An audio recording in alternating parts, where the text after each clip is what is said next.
So you want to invest in real estate, but you don't know what area of your city to invest in. In this video, I'm going to talk about the different types of areas so you know, depending on what you want to invest in, where you should be investing.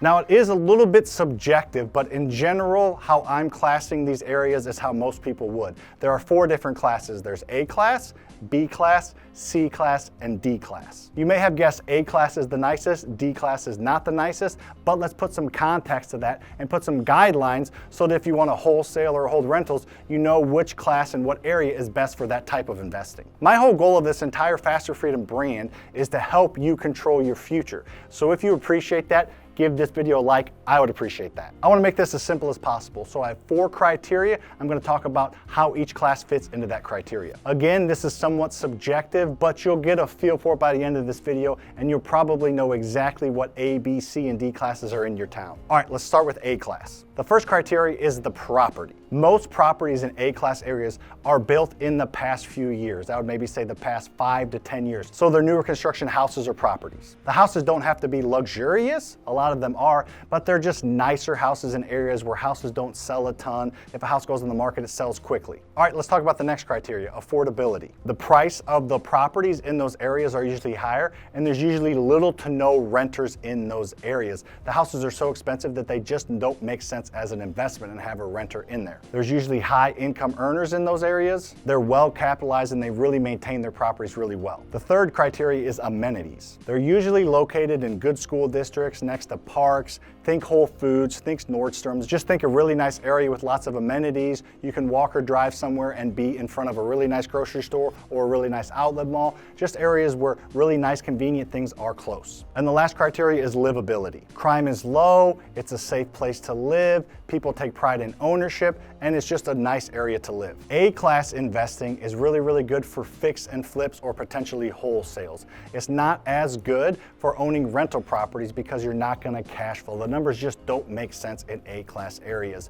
Your mortgage and all your expenses are usually going to be quite a bit higher than what you can get for monthly rent. But it's a great place that people want to live, so if you have a wholesale or a flip in that area, then you're in pretty good shape because you have a wanted asset and something that's in demand. All right, now let's talk about B class, which is my favorite for owning rental properties. The property.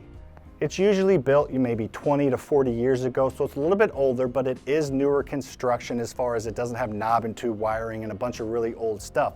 The only things you're gonna have to really fix on these are probably maybe a roof or maybe a mechanical system because it's a few years old. But other than that, it should be in really good shape. There's usually builder grade finishes, so not as luxurious, but it's still pretty nice properties. Affordability.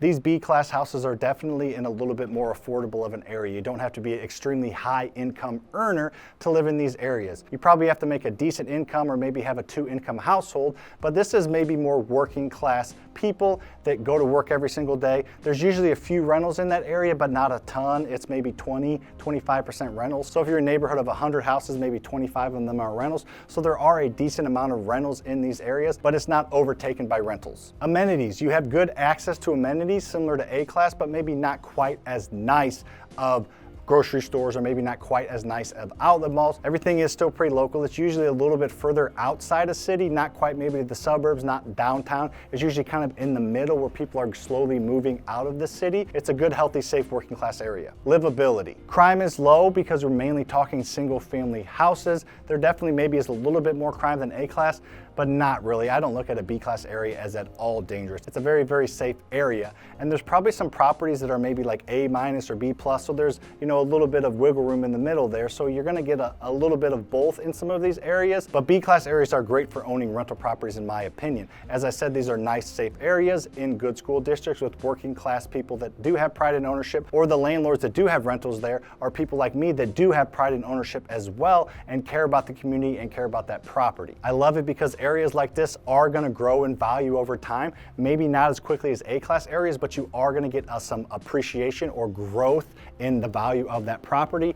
And it's great for tenants because it's a nice, safe area for them And it's great for you again as well, because the rent you can get in areas like this usually will cover your mortgage plus all your owning expenses with a little bit of cash flow. I want to own properties in an area that's safe and they get some appreciation, but I don't care a ton about cash flow. We'll talk about C and D classes in a minute. I'm not worried about the cash flow. I'm in it for the long run. I'm in it to help the community. So if I can have a lot of rentals in B class areas, offer fair rent, have a nice safe place for a family to live, then over time I'm creating wealth, but I'm not creating a ton of wealth right away. Over time I create that wealth and usually don't have many issues with these tenants because, like I said earlier, they're good, great working class people. B class areas are great for rentals, flips, and wholesales. All right, now let's talk about C class, which isn't really my favorite. I probably have a couple C plus properties, but not very many. Definitely no C properties, and we'll get to D here in a second. The age of the property can be a little bit of a gray area. Usually a little bit older than B class areas, but B class areas can maybe be a little bit older home, and C class is probably that 40 to 60-year-old home that's kind of on the outskirts of a B class maybe. So it's, you know, not a horrible area, but the properties there are a little bit rougher. There are definitely more landlords, or as many landlords as actual homeowners, and if you didn't know, there are some bad landlords out there.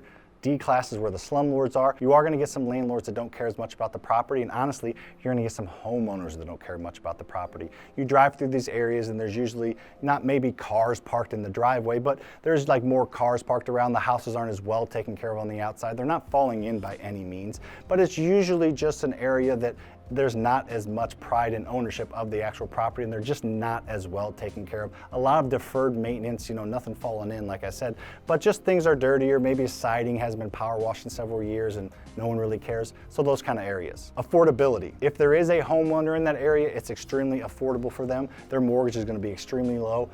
Therefore, landlords that own in this area have an extremely low mortgage, so they're not going to have to charge as much for rent. People in those areas aren't going to be able to afford as much rent or as much mortgage. Amenities. Again, this is probably closer to schools because it's probably more of an established neighborhood. It probably used to be a good neighborhood or a good area maybe 20, 30 years ago, and it's kind of gone downhill a little bit over the past several years. So there's probably, you know, some older shopping centers in the area. There's some older schools, maybe some older grocery stores in the area. They are there and they are close, so the amenities are nice in these areas. A lot of the time it's walking distance, but everything's just a little bit older. Now, livability. I wouldn't say this is a high crime area, but there's definitely more crime going on. This isn't like a war zone, so there's maybe not like big crimes going on, but there's a little bit more crime, a little bit more stealing, a little bit more kind of petty, cars being broken into every once in a while, a little more smaller crime in this area. C class is not very good for flipping because it's not as desirable of an area to live. You're not going to have as many people wanting to live in that area,